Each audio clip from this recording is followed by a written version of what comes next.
sustentação oral. Excelentíssimo senhor doutor, presidente dessa augusta 7ª Câmara Criminal, recebo os meus cumprimentos. Cumprimento também o doutor Salvo Chaves, relator da espécie subexame, pessoa na qual cumprimento os demais presentes, os demais desembargadores, o procurador, serventuários, os colegas advogados, sempre motivo de satisfação sustentar frente a essa casa. Trata-se aqui, excelência, de um habeas corpus oriundo da comarca de Monte Alegre de Minas, em que o ora paciente, após ser flagranteado às iras do artigo 33 da Lei de Drogas, ele foi submetido à audiência de custódia pelo juiz plantonista e teve a sua prisão em flagrante convertida em prisão preventiva. E é justamente essa decisão do juiz da custódia que é alvo de debate através do presente habeas corpus. Entendemos, excelência, que essa prisão ela se faz completamente desnecessária e que não houve, por qualquer sorte, uma fundamentação idônea e pertinente no que tange à não aplicação das medidas cautelares. Pois bem, num primeiro momento, excelência, é importante trazer à baila aqui uma situação que aconteceu na audiência de custódia. O magistrado ele é levado a erro por uma manifestação ministerial, que aduzia que o ora paciente teria sido flagranteado às iras do artigo 33 e 35 da Lei de Drogas, o que não é verdade. Ele foi flagranteado tão somente com base no artigo 33. E por que que essa discussão ela é importante? Por que que esse ponto torna-se relevante de debate aqui hoje?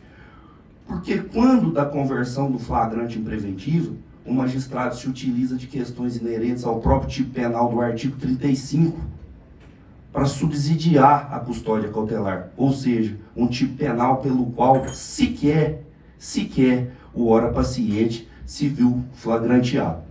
Não bastasse, a gente percebe que a todo momento o magistrado se utiliza da gravidade do crime, questão essa já rechaçada por essa Casa de Justiça, pela nossa jurisprudência num todo, como um elemento inidôneo a justificar uma custódia cautelar.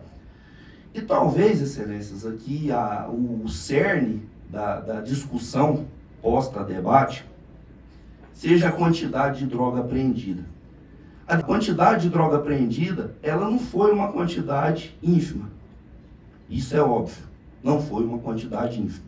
Agora, o que a gente analisa é que, ao olhar a situação de um modo mais amplo, notadamente no que tange as condições pessoais do ora paciente, que é primário, jamais teve uma mácula, jamais teve uma passagem policial sequer, trabalha e sempre trabalhou com carteira assinada, a gente percebe que, mesmo com a quantidade de entorpecente apreendida, que não é ínfima,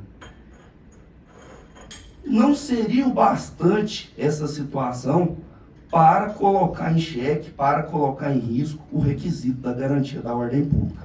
É importante a gente enfatizar que o requisito da garantia da ordem pública, ele se desdobra em quê? Num risco de reiteração. E como que a gente vai falar em risco de reiteração numa situação dessa? Um paciente que é primário, que jamais teve qualquer mácula com a justiça, e é o que tudo indica, excelências, teve participação eventual e efêmera nesse evento. E por que que eu digo isso? Porque mesmo após a investigação, o delegado ratifica a sua prisão tão somente com base no artigo 33 da Lei de Drogas.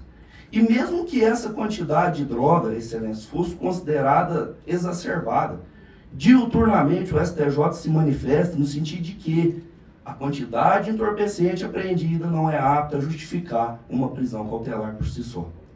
Não bastasse, excelência, a gente percebe que quando da não aplicação das cautelares diversas do cárcere, mais uma vez, o magistrado se vale do quê? O magistrado se vale da gravidade do crime. Todavia, deixando de lado completamente as condições pessoais do paciente.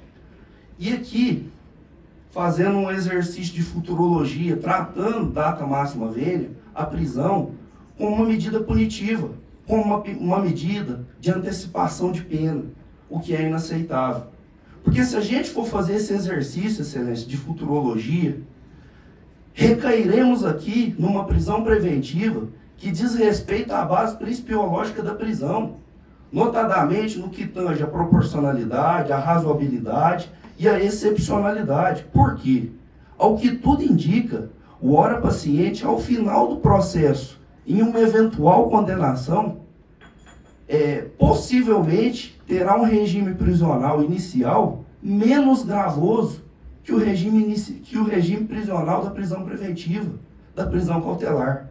Ou seja, nós estamos aqui diante de uma prisão cautelar que é mais gravosa que a própria prisão pena ao final desse procedimento.